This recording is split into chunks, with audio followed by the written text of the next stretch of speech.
देखिए अभी हम लोग यहाँ पे सेंटर पे आए हुए हैं, स्टूडेंट लोग खड़े हुए हैं और आज पेपर था अंशु सर का, जो कि क्या था, पावर इलेक्ट्रॉनिक्स का पेपर था। तो चलिए पावर इलेक्ट्रॉनिक्स का भी पेपर था, जो कि पहले फर्स्ट डे आप लोग का एग्जाम हो चुका है और आज फिर से माइक्रो प्रोसेसर, जो कि अंशु सर ने पढ़ाया था। तो आज पहली बार ग्राउंड में, ऑन द ग्राउंड में आप समय टीचर और स्टूडेंट आमने सामने हैं। तो चलिए कुछ सवाल हम सर से भी करेंगे, कुछ सवाल आप लोगों से भी करेंगे, ठीक है, दोनों के वे में। तो अभी आप लोग बताइए, अंशु सर एक तरह से आप देख लीजिए लाइक एज स्टूडेंट ही हैं आपके हिसाब से, पढ़ाने का काम कर रहे हैं, आपको मोटिवेट करने का काम कर रहे हैं। इसके पीछे का रीजन क्या है सर? आप ऐसा क्यों इतना, हम आपको भी देखते हैं जैसे आप हमारे जहाँ पे क्लास है तो वहाँ पे आप सुबह से लेकर शाम तक बस सर आज एग्जाम है, हमको लाइव क्लास लेना है, ऐसा क्यों सोचते हैं? एक्चुअली बात ये है कि जब हम लोग पढ़ रहे थे डिप्लोमा लाइफ में, तो ना इलेक्ट्रॉनिक्स का कोई बताने वाला था, ना इलेक्ट्रॉनिक्स के बारे में कोई समझता था। सिर्फ बता दिया जाता था कि हमारा ब्रांच इलेक्ट्रॉनिक्स है, तो इस तरह से इग्नोर लोग करते थे ना कि ये सबसे घटिया ब्रांच में से एक है। और उस लाइफ से हम गुजार चुके हैं। और तो मेरा ऑलवेज यही प्रयास रहा कि इलेक्ट्रॉनिक्स के क्षेत्र में बिहार को इतना लेवल पे उठा देना है। मास्क थोड़ा डाउन कर ले तो साउंड सही आएगा। लेवल इतना उठा देना है कि फिर कोई कह न सके मेरा ब्रांच इलेक्ट्रॉनिक्स को कोई इग्नोर फिर ना कर सके। जिस लेवल से अभी हम लोग देख रहे हैं, दो ब्रांच का अगर स्टूडेंट एक रूम में है, एक इलेक्ट्रॉनिक्स का है, एक अदर ब्रांच का है, तो लोग कह ये रहा है अभी कि काश मेरा ब्रांच भी इलेक्ट्रॉनिक्स होता, कि इस तरह से हम लोग को भी मोटिवेट होता। तो हमने जो प्रयास किया वो लगभग सक्सेसफुल होने को है और आप लोग का सपोर्ट से और होगा भी। हमने बहुत सा क्वेश्चन गेसिंग किया, आया भी, ऐसा नहीं कुछ क्वेश्चन नहीं बताया, वो भी आया, गेसिंग किए वो भी आया। तो ऐसा नहीं है कि हमको कुछ पता रहता है, पता सिर्फ ये रहता है कि हमने पूरा प्रीवियस ईयर का एनालिसिस किया, उसके बाद लगा एनालिसिस से, और दूसरा अब तुम लोग बना कर आया, ये आपको मेहनत है, ठीक है। तो कैसे एग्जाम, एक बात और हम कहना चाह रहे हैं, जैसा कि सर ने बताया कि हमने गेस किया था वो आया, इसके पीछे इनका मेहनत तो ये साफ जाहिर था। बिना मेहनत के आप ये नहीं कह सकते कि कौन सा क्वेश्चन आएगा कौन सा नहीं। आप लोग को क्या लगता है कि सर जो गेस करते हैं इसके पीछे का रीजन क्या है?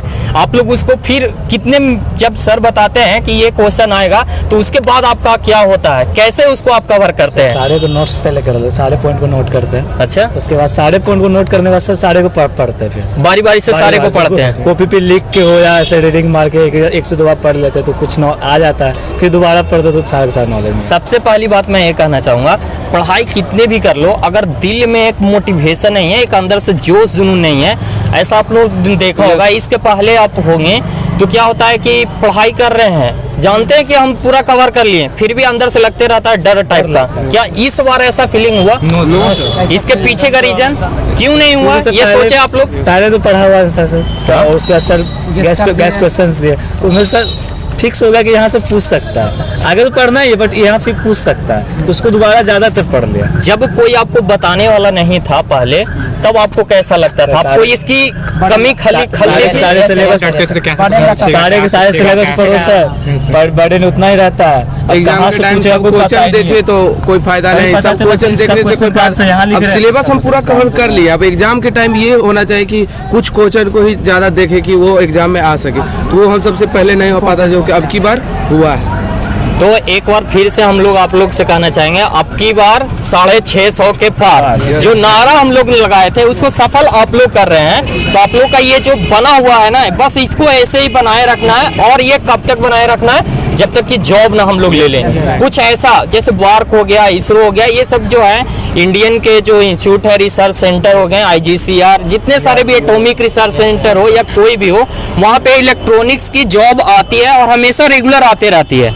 तो इसके लिए बस जरूरी है हम लोग को समय से पढ़ते रहना, सही पे पढ़ते रहना, क्वांटिटी नहीं क्वालिटी हमको चाहिए, और वो क्वालिटी हम लोग प्रोवाइड करा रहे हैं। तो उस क्वालिटी को आप लोग कितना गेन कर पा रहे हैं ये बताइए।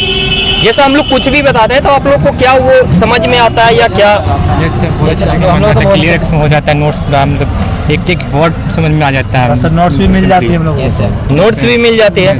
अच्छा, पढ़ाई में प्रॉब्लम कहाँ पे आता है? बुक जब इतनी मोटी बुक देखते हो, आप लोग देखते होंगे कोई भी सब्जेक्ट में आप बुक लेने जाइए, इतनी मोटी बुक, तो उससे आपको क्या लगता है, क्या किताब है, कब पढ़ेंगे, सर की डर जाते हैं सर।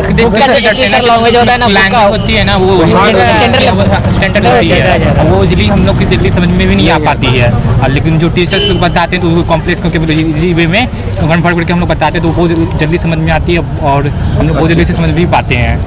चलो ठीक है, 2 पेपर तुम लोग को बच गया है, एनवायरनमेंट और रेडियो। उसमें भी हम लोग आपके साथ रहेंगे और हमेशा ऐसे लाइव जैसे चल रहा है चलते रहेगा। और बाकी आप लोग का काम है कि अपने जूनियर्स को ना ये चीजें बताइए, ताकि क्योंकि सपोर्ट है, इसी कारण इतना अभी तक आ पाए हैं। सपोर्ट तुम लोग का है, हम लोग का कोई नहीं है। हम लोग जब शुरुआती समय में, रियल बात बताता हूँ, शुरुआती समय में जब हम लोग यूट्यूब पे आए थे तो हम लोग ना जानते थे, हम लोग को भी नहीं पता आपसे जुड़े थे नहीं जुड़े थे।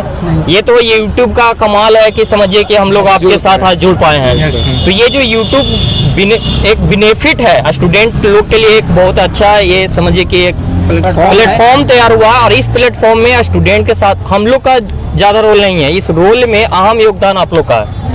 तो आप लोग जिस तरह से मेहनत कर रहे हैं, बस ऐसे ही मेहनत करते रहिए और जो भी प्रॉब्लम हो कांटेक्ट कर सकते हैं, आप लोगों के पास है। फिर से एक बार जोरदार तरीके से एक हंगामा हो जाए ताकि दिखे स्टूडेंट लोग को कि हम लोग तैयार हैं। अब की बार 650 के साथ कॉलेज कोई भी हो, देखिए जिस जोश जुनून से इन लोग बने हुए हैं, इसी जोश जुनून के साथ पूरी द पॉलिटेक्निक क्लासेस की टीम आप लोग के साथ है।